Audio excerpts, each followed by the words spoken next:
안녕하세요. 자, 지난 강의와 바로 연결해서 시작하겠습니다. 자, 그때 손으로 이렇게 흔들면서 손으로 이렇게 배를 쥐고 흔들었죠. 그죠? 발을 힐자. 큰 동작으로서 천을 흔드니 당연히 보겠죠. 바라는 대로 되었습니다. 지나가는 상인들의 배로 겨우 무인도를 빠져나온 좌는 상인들이 많은 돈을 번다는 것을 알고 얼굴을 천으로 가리고 상인들이 쓰는 모자를 쓰고 시장을 돌아다녔습니다. 나도 장사를 해야 되겠는데 무슨 장사를 하지? 그래, 과일을 파는 거야. 지금은 감이 많이 나니 감을 팔아야 되겠어. 자, 여기서 좌가 시장을 돌아다니는 것을 강조해서 이 글자의 뜻이 시장인데요. 시장. 모자를 이렇게 썼습니다. 그 다음에 수건으로 얼굴을 다 가려버렸습니다. 눈만 내놨죠? 이 신분이 노출되면 안 됩니다. 그래서 얼굴을 다 가렸는데 이것은 시장통을 돌아다니기 때문에 시장시다 그렇게 생각하세요. 사람들은 얼굴을 항상 천으로 가린 좌의 모습을 보고 이상하게 생각했습니다. 좌는 형인 우왕에게 들키면 죽음을 면치 못하므로 위장하기 위해 천으로 얼굴을 가리고 다녔는데 사람들은 좌의 몸 중에 배가 나빠 얼굴을 천으로 가린 줄로만 알았던 것이에요. 응? 혹시 저 사람 폐병 걸린 거 아니야? 폐병? 아니, 그렇지 않으면 얼굴을 저렇게 항상 가릴 리가 없는데. 자, 여기서 보세요. 모자를 쓰고 얼굴을 수건으로 가린 그 좌가 어떠한 병, 이 폐가 나쁘다. 폐는 허파죠, 그죠? 그래서 허파폐자를 한번 써볼게요. 사람의 몸에 관련된 글자 만들 때 고기 육자 사용한다고 했죠. 고기 육자 그대로 사용하지 않고 요렇게 달월자 육달을로 사용한다고 했습니다. 그래서 육달을 합쳐서 바로 허파 패자가 만들어졌습니다. 그러면 잘 보세요. 우리 다르게 해석하면 우리 몸 중에서 시장 역할을 하는 것이 뭐다? 바로 폐입니다. 폐. 이 폐는 산소 받아들이고 교환해서 바로 이산화탄소 내보냅니다. 시장 역할을 하는 것이 폐다. 폐. 그렇게 생각하세요. 아주 해석은 뭐 다양하게 할 수 있습니다. 시장에서 감을 팔고 있던 좌는 누나를 만나 너무나 기뻤습니다. 누님, 그동안 어떻게 지내셨어요? 누구신지? 좌예요, 좌. 동생 좌란 말이에요. 뭐? 네가 좌란 말이냐? 이렇게 힘든 생활을 하다니 돈 한 푼도 없이 떠난 너를 얼마나 걱정한 줄 아니? 자, 여기서 좌는 누나를 시장 한가운데서 안고 부둥켜 안고 울었습니다. 자, 이 사람이 바로 여자예요. 여자 안 같죠? 그래서 제가 뭐라고 썼습니까? 자왕의 누나 이렇게 썼지 않습니까? 그래서 자왕의 누나는 여자니까 여자 여자를 쓰고 시장에서 얼굴을 천으로 가리고 뭐하는 감을 파는 그런 좌. 그래서 여기서는 손위 누이 자기 위의 누나를 강조해서 손위 누이 자자입니다.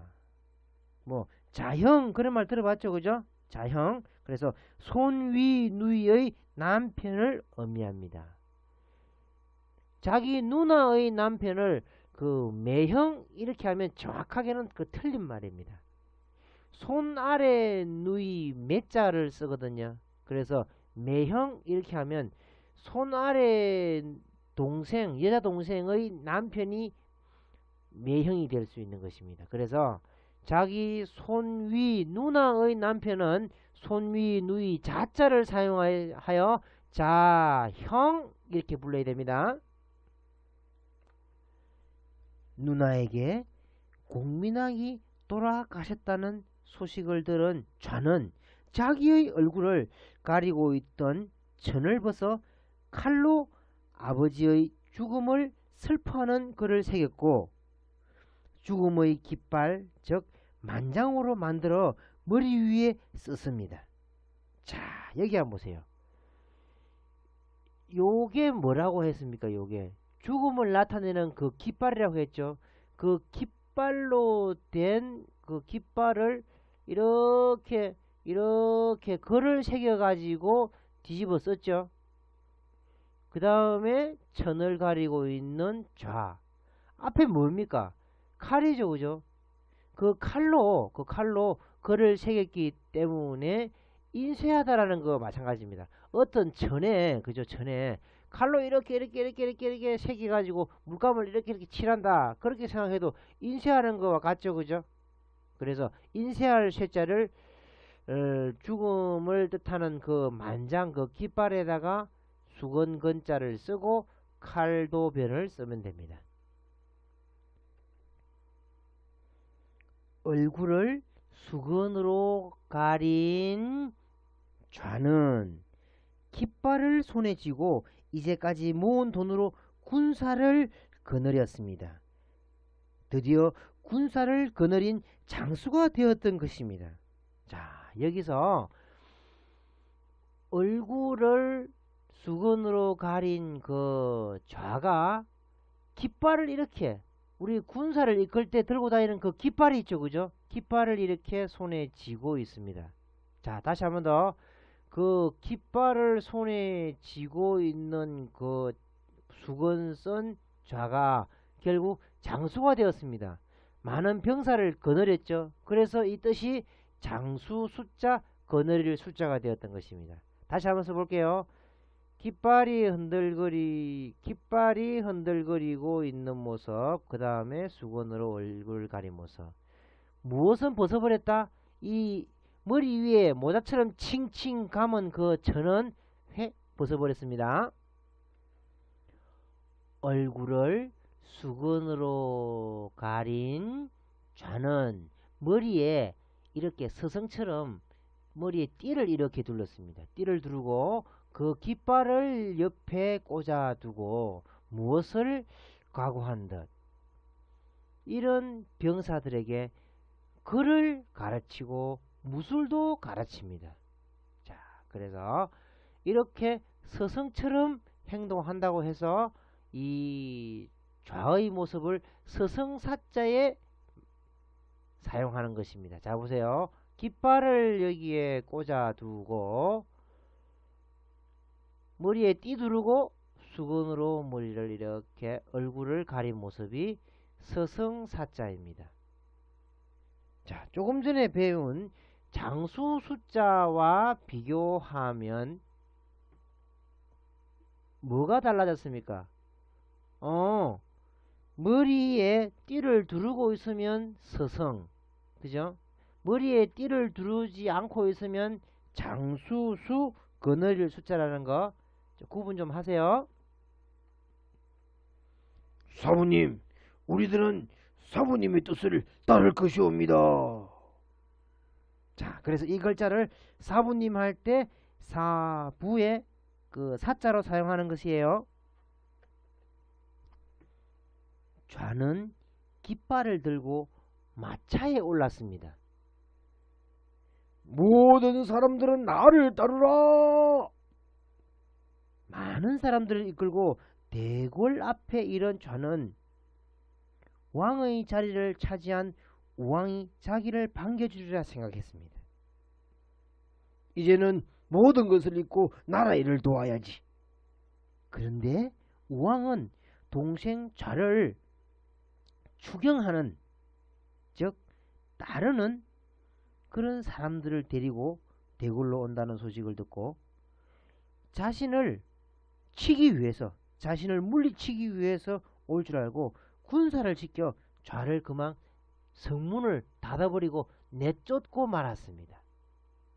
자, 여기서 한번 글자 배워볼까요? 깃발을, 그죠? 깃발을 마차에 꽂고 이렇게 처리합니다. 그러면 깃발을 마차에 꽂고 어디를 가고 있는 그런 모습이죠. 그죠?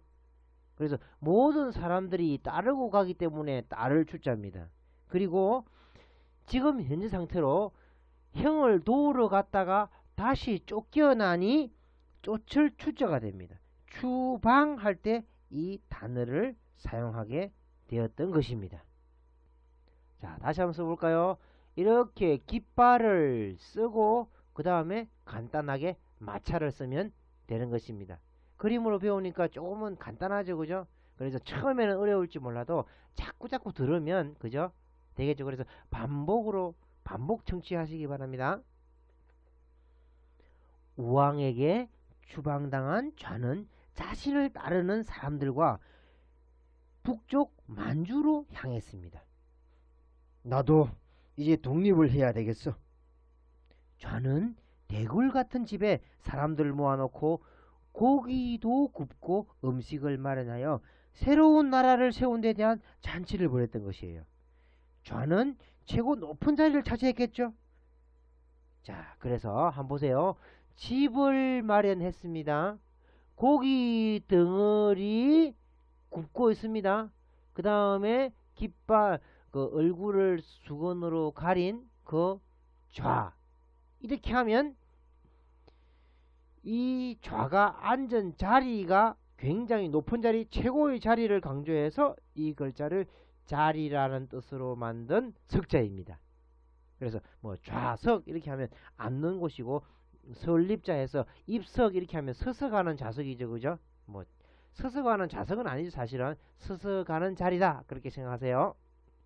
자, 다시 한 번 더. 지금은 글자가 그죠? 이 강의를 많이 하다 보니까 어떤 공통된 글자가 나오는 게 아니라 순간순간 자주 바뀌죠. 그래서 한자 배우기가 점점 어려워졌습니다. 그래도 그림과 이야기를 자꾸만 반복해서 보세요. 이렇게 집을 마련하고 고기 덩어리 굽고 있는데 수건을 두른 그 좌가 최고 높은 자리에 앉았다. 그래서 자리에 할 때 석자입니다. 좌는 왕이 될 준비라도 하듯 허리에 화려한 띠를 두르고, 자, 이게 화려한 띠를 덮었기 때문에 덮을멱자를 이렇게 사용했습니다. 덮는 뚜껑 모습이에요. 그죠? 여기서는 덮는 천 또는 덮는 그런 띠다, 그렇게 생각하세요. 자, 그래서 고기 덩어리를 그죠? 고기 덩어리를 이렇게 손으로 받들고 쥐고 있죠. 그죠? 조금 전에 요렇게 돼 있는 게 무엇인가를 받들고 있는, 칼이나 몽둥이를 받들고 있는 모습이라 했죠. 그 중간에 고기 덩어리만 들어갔습니다. 이것이 고기 덩어리 맞죠? 그죠? 세상 세자 할 때 배웠죠? 자, 그래서 고기 덩어리를 쥐고 있는 그 좌가 그 수건으로 가린 그 위에 다시 화려한 그죠? 띠를 둘렀죠. 띠, 화려한 그 벨트를 덮었습니다. 그래서 이 글자는 그 허리띠 할 때 띠를 강조해서 띠 대자가 되겠습니다. 자, 수학에서는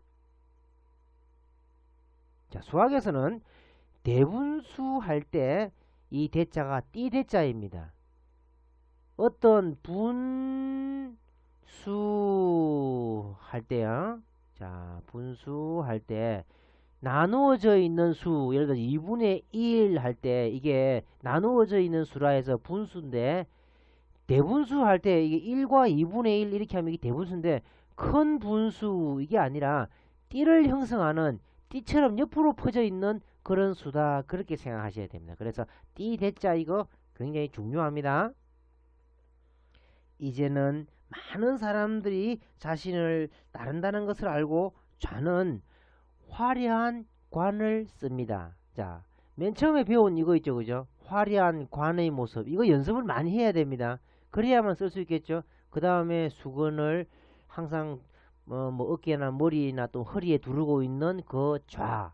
항상 이제 이 왕관을 쓰고 있기 때문에 항상 상자입니다. 항상 상. 자, 다시 한번 써볼까요?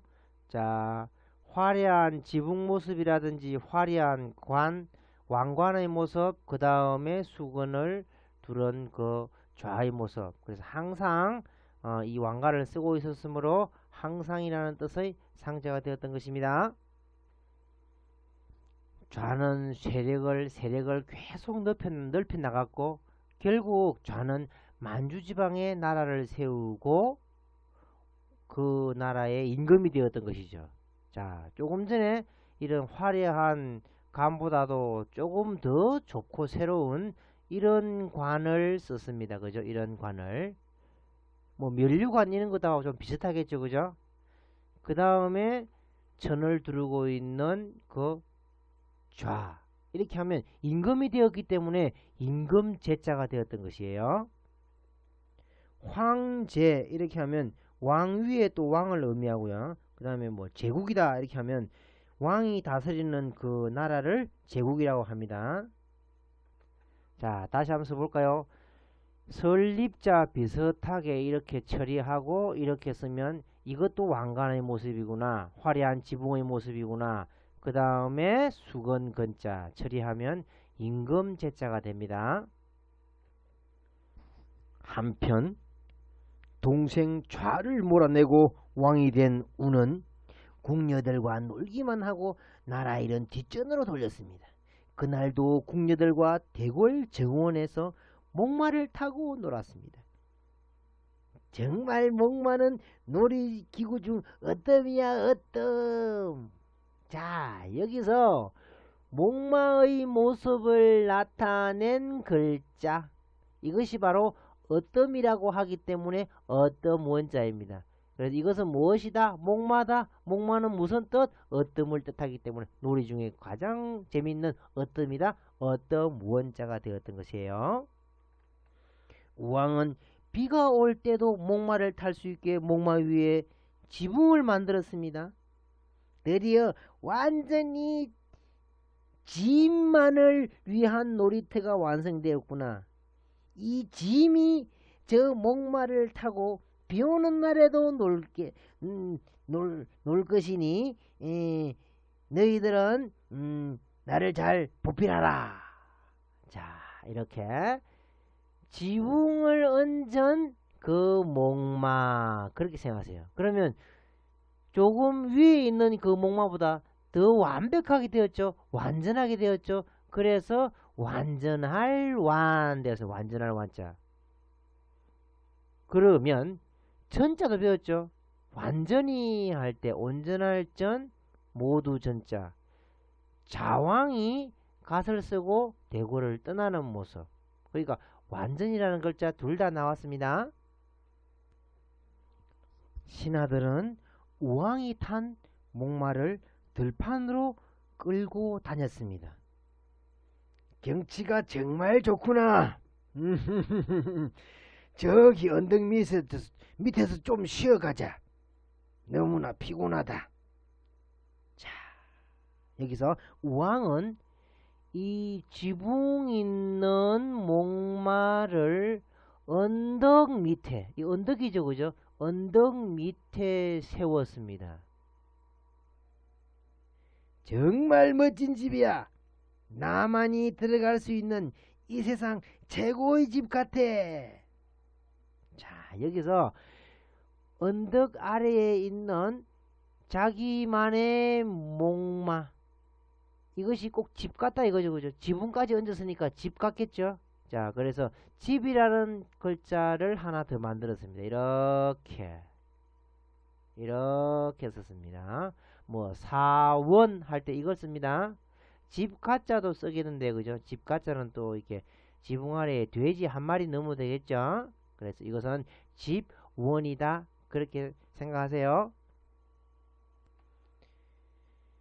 대궐에까지 도둑이 들고 백성들의 어려움이 커지자 우왕은 왕관을 쓰고 임금님으로서의 업무를 보기 시작했습니다. 아이고, 이제부터 황제로서 역할을 다 해야 되겠다. 아이고, 좀 늦었지만 할 수 없지만. 자, 여기서 맨 처음에 일본에 배웠던 것, 흰백자, 화로불이 빛나는 것, 뭐 빛나는 물건, 그죠? 해가 빛나는 것, 이렇게 해도 되겠지만 물이 빛날 수도 있고 이런 왕관이 빛날 수도 있습니다. 그래서 이 흰백자는 그죠? 흰백자는 물건이 빛나는 모습, 여기서는 뭐다? 임금님이 쓰고 있는 그 왕관이다.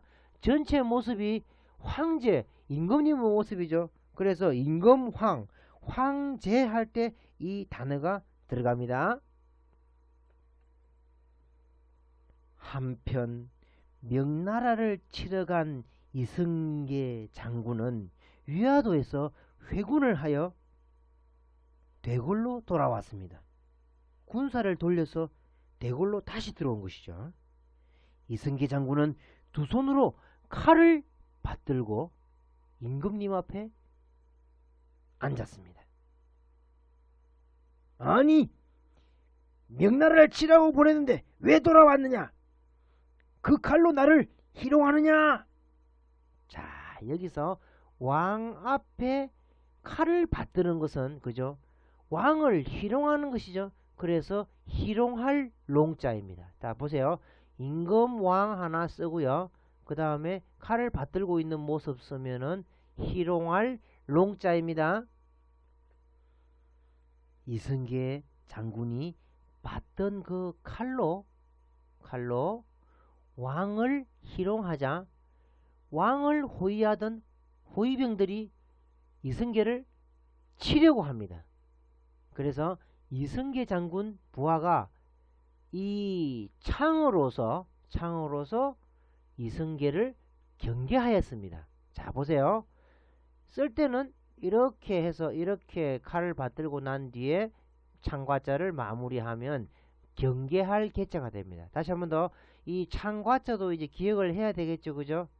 그 밑에다가 이렇게 칼을 받드는 모습 그 하나만 넣으면 이승계 장군을 경계하는 그 병사가 들고 있는 창이 되겠죠. 이승계 장군은 불화살을 쏠 수 있는 나무로 만든 기계까지 옆에 대기시켰습니다. 대항하는 자가 있으면 이 기계로 모두 썰어버리라. 자, 여기서 불화살을 쏠 수 있는 나무로 된 기계, 이것을 강조하여 기계라는 계자를 만든 것입니다. 자, 마무리 다시 한번 해볼까요? 나무로 이렇게 만들어져 그 기계는 그래서 나무 목자만 사용했습니다. 그 다음 창으로 경계를 하는 그 이승계 장군과 그 병사 이렇게 생각하세요. 자, 다시 한번 더 좀 전체적으로 보면 굉장히 복잡한 글자 같지만 간단하게 또 이렇게 그림으로 처리하면 쉬워요. 나무로 만든 화살을 쏠 수 있는 그 무기, 즉 기계와 그 다음에 칼을 받들고 있는 모습, 창과자 마무리 이렇게 하면 기계 할 때 개자가 되겠습니다. 이승계 장군은 우왕 앞에 두 손으로 칼을 받들며 눈을 부릅뜨고 위협하였습니다. 그러면서도 머릿속엔 대나무로 만든 그 주판을 팅팅팅팅 튀기면서 앞으로 일을 계산하고 있었던 것이에요. 자, 여기서 대나무로 만든 그 주판 있죠, 그죠? 수판이라고 하는데 주판 있잖아요. 그래서 대나무로 이렇게 씁니다. 대나무 죽자를 다른 글자와 함께 쓸 때 밑에 밑둥을 잘라버린다고 했죠. 그 다음에 이승계가 눈을 부릅뜨고 있는 모습, 그 다음에 칼을 받들고 있는 이승계. 그래서 이 왕을 쫓아내고 내가 왕의 자리로 다시 앉을 수 있을까라는 머리를 굴리고 셈하는 모습. 그래서 셈하다 할 때 계산할 때 또는 뭐 산수할 때 셀 산자입니다. 결국 이렇게 해서 이승계가 고려를 무너뜨리고 뭘 만듭니까? 조선이라는 그런 새로운 나라를 만들죠, 그죠? 이야기가 그럴싸하지만 이것은 다 사실무근이다. 그래서 한자 배우는 데만 목적이 있습니다. 이 이야기를 뭐 잘못되었다, 맞니, 틀리니 할 필요가 없습니다. 어떤 한 이야기에 배워서 우리는 한자를 열심히 배워서 중국어도 일본어도 또는 전문적인 공부를 할 때 도움이 되라고 하는 뜻밖에는 없다는 것을 명심해 주세요. 이번에 배운 한자들은 모양이 너무 다양하죠, 그죠? 그래서 다른 이야기보다 더 많이 들어야 되고 더 많이 읽어보아야 되고 더 많이 따라 써보아야만 자기 것으로 된다는 것 잊지 마시고 다음 시간에 뵙겠습니다.